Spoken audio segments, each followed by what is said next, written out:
Assemblée nationale simulacre de justice la jusque-là on considère que liy xew ci Sénégal amul bopp amul genn ay yu ñu inventé la boo nekkul juriste sax boo ubbee code pénal bi loolu neex nga qualifier infraction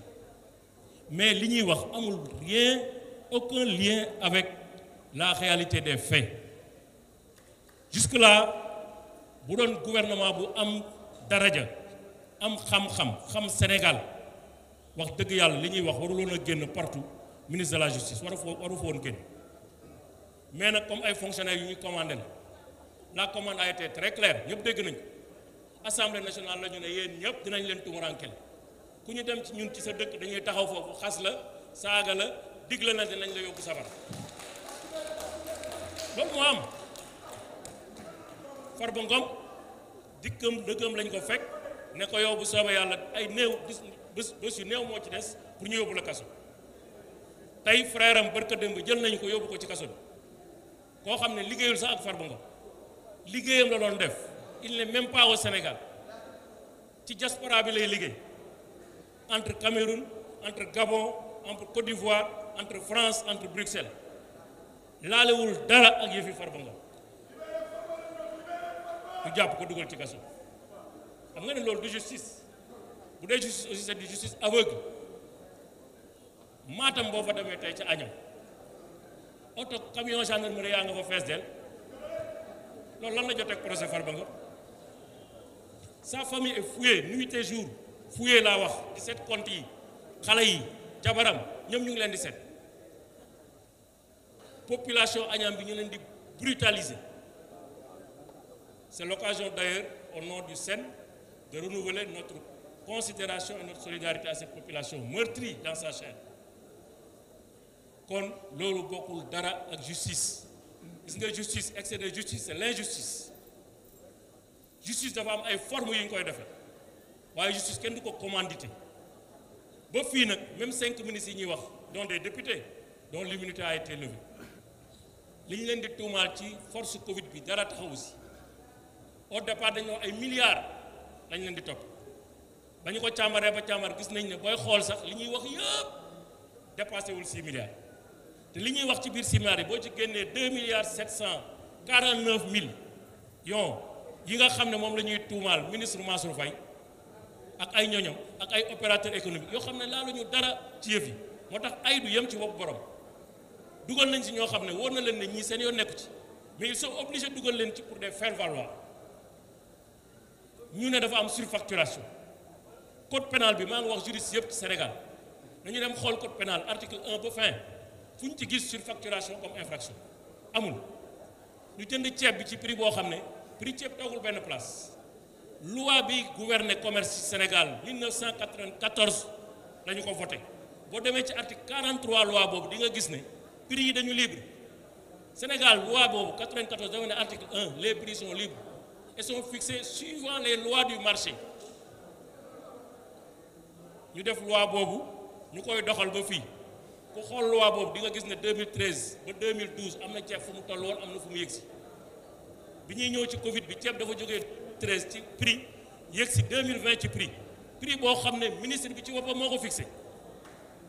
Mansour Faye na man du ma yem ci loolu certes am naa droit def marché de gré à gré waaye nag man damay def appel à concurrence pour que lu Sénégal mën a gagné ci yëf yi ñu gagné ko ñu def appel à concurrence ay sénégalais juddoo fii am fi seen entreprise ñëpp xam leen ci jaay ceeb ak suukar ñu def seen appel d'offre ñu confier leen ko appel d'offre fan ngeen fi mës a gisee surfacturation ci appel d'offre lan mooy surfacturation ci appel d'offre ñu def marché public ñu jël décret boo xam ne wala arrêté ministre boo xam ne 2013 la ko ministre bi jël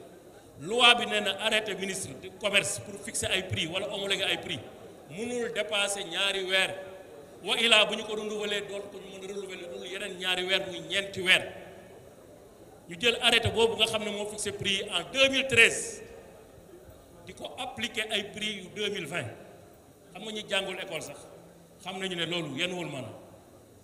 te même remarque boobu ñu leen defal ci ceeb bi moom lañ defal ci sucre bi génne nañ ko ci sucre bi bàyyi ko ci ceeb bi parce qu'il leur faudrait simplement avoir quelqu'un qui est dans l'entourage du président, Mansour Faye, comme ñuy wax Amadou Sall, etc., etc., etc. Mais ñoom ñoo leen donc 6 milliards boo ci génnee 2 milliards 700 defe naa 2 milliards a ci des nga jël 1 milliard 120 millions ci rapport bi ñu tuumaal ko ministre communication ak culture ñu andil leen ca Cour des comptes 2023 andil leen ca police 2023 ay carton justificatif parce que ñoom dañ ne justificatif moo amul ci fi ay carton lañ leen andi Cour des comptes ci boppam am na rapport bu fa ne bu ñu ko weddee ma génn rapport nee nañu affaire ministère de la culture ak communication moom jaratul dara parce que loolu ñu wax jeex na xanaa kon 1 milliard 120 millions fekki ne 2 milliards 749 millions terewul communicateur traditionnel yi ci même dossier bu ko dekkoon ne léegi fii dara amatu justificatif yi jot nañ ko terewul ñu leen di sonal di leen laaj xaalis boo duggoon ci juge d'instruction ci bureau bi dafay mel ni marché Sandaga ñuy waxaale di compter naan bii justificatif bi baax na bii baaxul bii baax na bii baaxul ba mu jug ñu yem ci 4 milliards xaalis boo xam ne ñu ne justificatif moo tax ma ne Cour des comptes IGE magistrature ENA gii war nañu xoolaat bu baax a baax ni ñuy fonctionnaire war nañu xool bu baax a baax aussi les tours extérieurs yi ñuy def yàq na lu bari ci élitisme organisme yooyu nga xam ne c'était des organismes d'élite parce que ku mënul xam lan mooy infraction mënoo xam justificatif dans une opération de dépense publique la fan la yem ak fan la commencé jàpp naa ne yow mii sa njàng war nañ ko xoolal dépense publique ñaari étape la am yu majeur la phase administrative bi nga xam dañuy engager dépense bi ba liquider ko ordonnancer ko mooy les 3 phases administratives de dépense publique la dernière phase c'est la phase de paiement qui est la phase libératoire bu ñuy xool dépense publique dañuy commencer ci engagement bi yem ca paiement ba lu après paiement ba jéggi nga si li ngay seet après paiement dans une scène de dépense publique jéggi nga li ngay seet seetatoo dépense publique yaa ngi seet leneen mu ngi mel ni fonctionnaire bu ñu fay xaalisam léegi nag yemuñu ci fay ko xaalis mais dañuy dem xool ndax utiliser na ko këram fay na ci loyer lekk na ci ceeb jënd na ci kii fay na escalante lu ci sérieux donc la dépense publique justificatif de dépense publique c'est en amont du paiement pas après le paiement parce que c'est le paiement qui est libératoire. Or, tous les justificatifs des paiements qui ont été faits dans ces dossiers ont été apportés. Donc 1 milliard, vous faites que 2 milliards, vous faites que 1 milliard, jeex na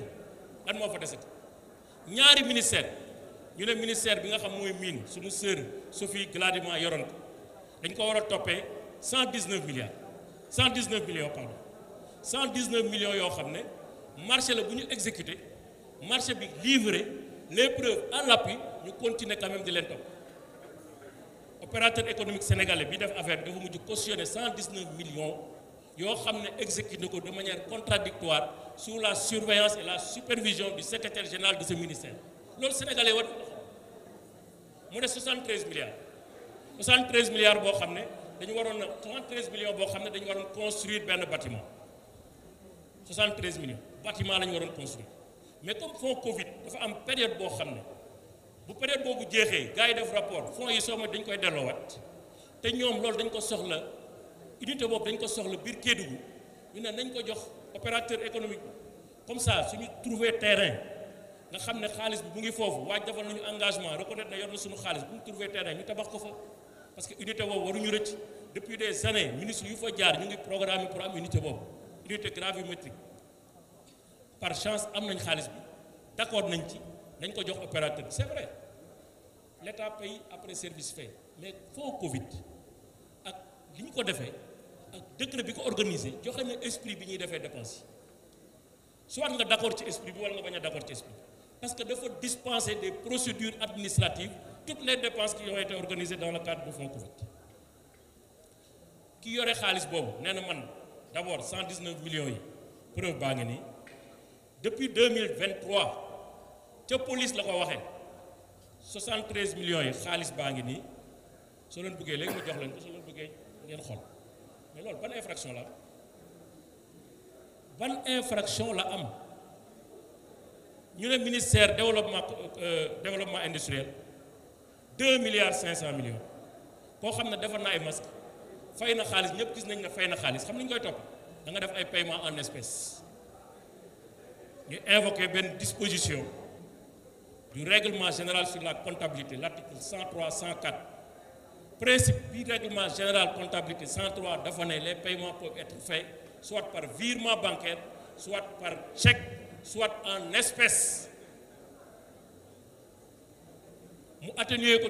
article 104 leen léegi nag am na ay paiements yoo xam ne bu dépassé yenn montants yi fixé par loi montants yooyu dañ koy fay par virement wala par chèque mais ci loi boobu te ñoom xamuñu loi bi c'est une instruction de la BCEAO instruction BCEAO bi dafa ne malgré limitation boobu exonération boobu exemption boobu am na ay cas yoo xam ne mën nañ fay pas en espèce te kaawu paiement yi ñuy def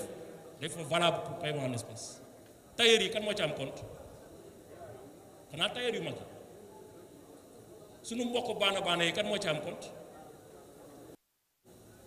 moo tax ak instruction boobu nga xam ne c'est une instruction de 2017 mu ne sooy fay yëf yi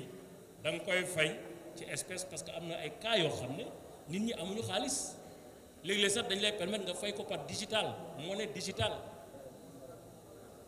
mais loolu def naa paiement peut-être même bu ñu supposer ne c'est anormal c'est contraire à la réglementation mais c'est pas une infraction au pire des cas c'est une faute de gestion parce qu'il faut pas confondre faute de gestion ak infraction pénale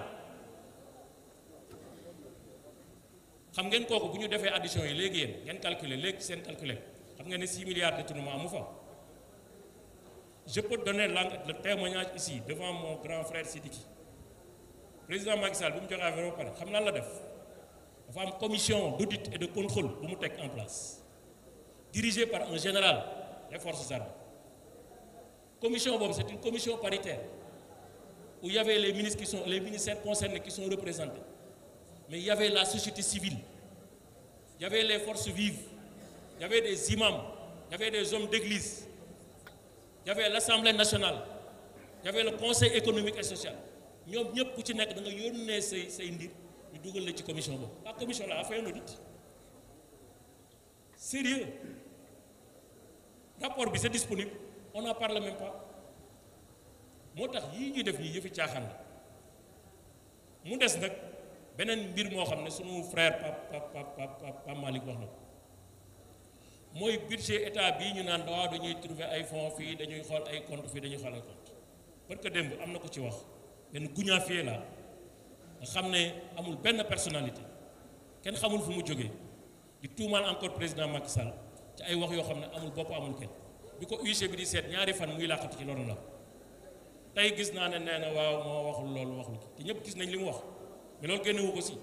dina dem wuy ji justice parce que nag dañu ne ñun loolu bokk na ci disposition yi jël ñun du ñu xeexu mbedd parce que am na ko wax léegi est-ce que da ngeen dem dans la rue loolu la xaw a insinuer non bu ko jaree dinañ ko def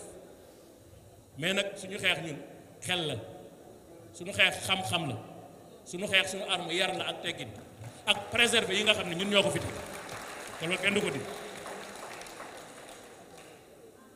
moo tax man li ma gëm j'ai espoir